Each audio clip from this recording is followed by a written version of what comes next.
यानंतर एक breaking news पाहणार आहोत। केदारनाथमध्ये भंगार हेलिकॉप्टरचा अपघात झालाय।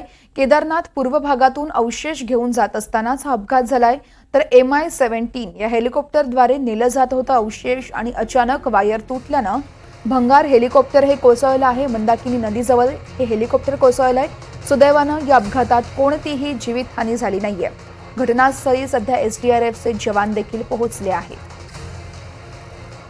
या संदर्भात अधिक माहिती देत आहेत आमचे प्रतिनिधी महेश बागल। महेश, केदारनाथ मधील एका भंगार अवस्थेत असलेल्या अपघातग्रस्त हेलिकॉप्टरचा अवशेष घेऊन जाताना अपघात घडलेला आहे। लष्कराच्या MI-17 या हेलिकॉप्टरच्या साहाय्याने सदरचे भंगार असलेले हेलिकॉप्टरचे अवशेष रशीच्या साहाय्याने उचलून हवेतूनच ते बाहेर त्याला नेण्याचा प्रयत्न केला जातो। मात्र यावेळेस अपघात घडून सदरचे हेलिकॉप्टर जे होते ते खाली कोसळलेले आहे। सुदैवाने यामध्ये कुठलीही जीवितहानी झालेली नाहीये।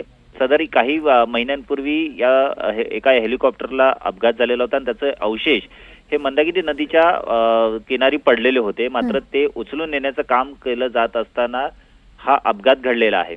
घटनास्थळी SDRFचे पथक दाखल झालेले आहेत। त्या ठिकाणी चौकशी सुरू करण्यात आलेली आहे। कशा प्रकारे घटना घडली, यामध्ये काही टेक्निकल काही प्रॉब्लेम होता का याची तपासणी सध्या सुरू केली जात आहे। निश्चितच महेश, खूप खूप धन्यवाद आपण दिलेल्या माहितीसाठी।